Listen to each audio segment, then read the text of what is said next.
Congressmen have been exerting pressure on the Securities and Exchange Commission (SEC) to stop their assault on the cryptocurrency business, which has had an effect on the XRP community. In spite of the fact that he is an advocate for XRP, many members of the community are growing weary of him. Tom Emery, a member of Congress, is one of the individuals who is calling for a change. The Judge Annalisa Torres concurred with the statement that XRP is not a security. In the House of Representatives, Republican legislators have ordered that the Securities and Exchange Commission (SEC) print the Catastrophic Staff Accounting Bulletin, also known as SAB number 121.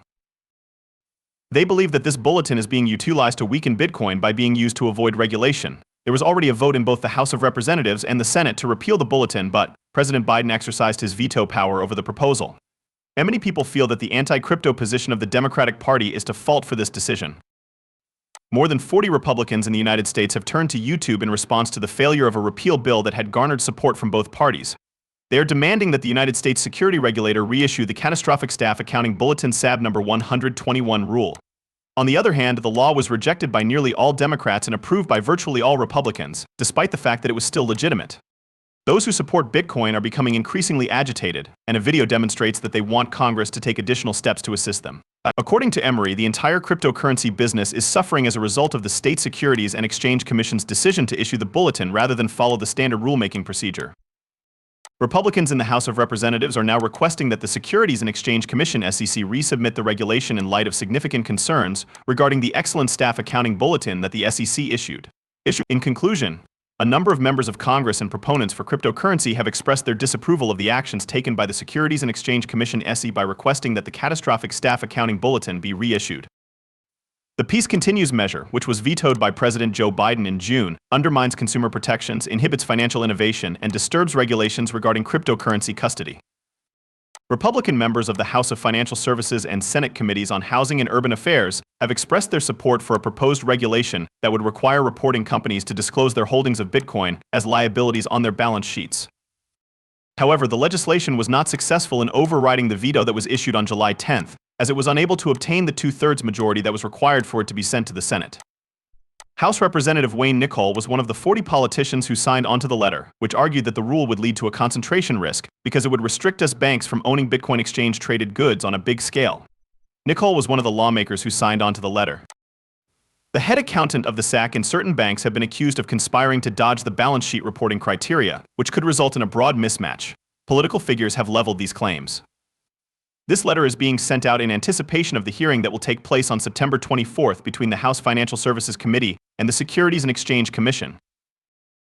Politicians have also voiced their disapproval of the Chief Accountant's Office of the SEC, asserting that the office is working together with particular institutions to avoid the criteria for revealing balance sheets, which could result in a broad disparity.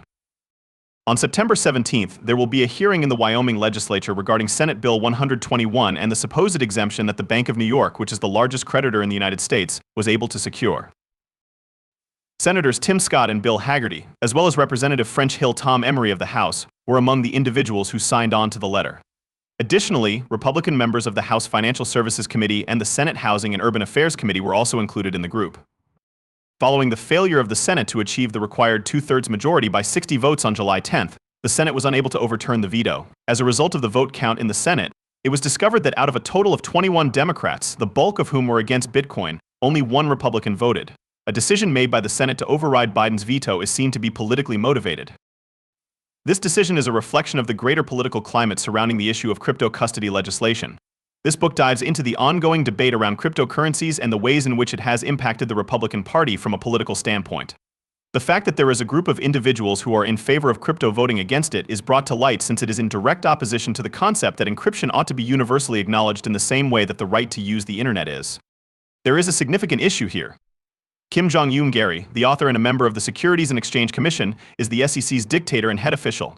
It is anticipated that he will make an appearance before Congress on September 24th. One of Gary's posts is published by the author. Several members of the XRP community, including XRP attorney Fred Rispolapoy, are of the opinion that the robust rhetoric of Republicans is not sufficient to hold the SEC accountable, and the author has included these points of view in the post. It appears that Gary's subpoenas might not be ready for his hearing in time since he makes this implication. On the other hand, Crypto Meme Guy, whose humorous piece the author uploads, expresses a similar sentiment and asserts that the attack is not meant against him but rather against Gary. On the other hand, the author is rather skeptical that the rhetoric will be effective because there is not enough power to support it. Kim John Gensler, the tyrant and supreme commander of the Securities and Exchange Commission, is the source of a number of letters and threats that have been made against Gary. These letters and threats are particularly noteworthy. When it comes to the status of the SEC subpoenas, their primary concern is that these letters would be singled out and depicted as being anti-government. Together with the necessity of taking action, the case against Gensler is also brought up.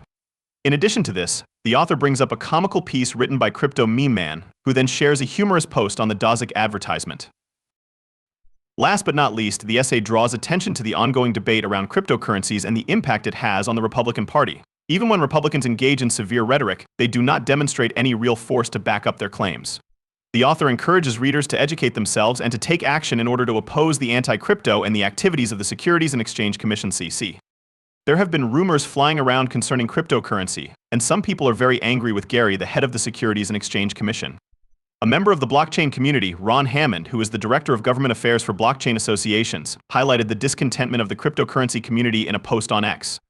Despite the fact that the head of the Securities and Exchange Commission (SEC) normally appears before committees once a year, the oversight hearings that will take place this year will be unlike any before. When Gary has had private conversations with members of Congress over the course of the past few months, things start to behave differently than they normally would. Gary, on the other hand, is facing severe criticism from members of his own party for his conduct at the Securities and Exchange Commission (SEC), notably the manner in which he has managed workers and the direction of the Enforcement Division. Due to the fact that the vast majority of Democrats are against Bitcoin, Gary will have a more difficult time recruiting backers this time around. It is quite uncommon for Gary to receive further backing from other SEC commissioners. It is easier for him to conceal himself because there are two Democratic commissioners standing on either side of him. The Republican Party will be the one to present the other viewpoint. Gary is an expert at dodging inquiries, delaying policymakers, and other similar strategies when it comes to hearings. He is also a master at evading questions. The Securities and Exchange Commission (SEC) has increased its enforcement efforts as the fiscal year draws to a close. Gary has been subjected to a greater number of legal decisions that have been against him, and he has also been met with opposition from other regulators and members of his political party. In the past, Senator Warren of Simiu has provided proof that Gary has a large number of supporters on Capitol Hill who are Democrats. The fact of the matter is, however, that only 33 Democrats voted in favor of repealing Senate Bill 121.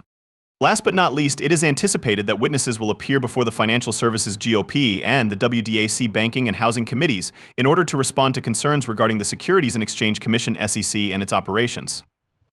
During this time period, there will undoubtedly be an increase in the political climate, the number of opponents, and the level of scrutiny that will be presented during the hearings. Because both candidates for president have discussed the significance of the future of cryptocurrency, the cryptocurrency is currently in the campaign. Whenever Trump has made a pledge to fire Gensler, the head of the Securities and Exchange Commission, the author claims that it is because Gensler is odd. Despite the fact that the Golden Rule is not the main character, Gensler is portrayed to the corporate world as someone who has learnt it from his time spent teaching at MIT IT and who makes use of nearly every aspect of the workforce. Nevertheless, crypto professionals are aware of the contrary. In addition, the author notes that they have a divergence of opinion from Gensler's perspective and that they want to see action from the White House, the courts, and Congress. Gensler maintains that Bitcoin constitutes a minor fraction of the business, despite the fact that the agency and its member sectors have committed a significant amount of time and energy in the industry. However, the Securities and Exchange Commission has failed to recognize serious schemes, unscrupulous individuals, and FTX and Terra on multiple occasions. Several cryptocurrency businesses, including as exchanges, custody, DeFi, stable currencies, and many others, have been subjected to reprimands and targeted by the Securities and Exchange Commission (SEC). In addition to defining a token that falls outside of the SEC's jurisdiction, the author expresses serious issues over the objective prioritization procedure that the SEC uses. Regarding the legality of airdrops and non-financial transaction securities, among other things,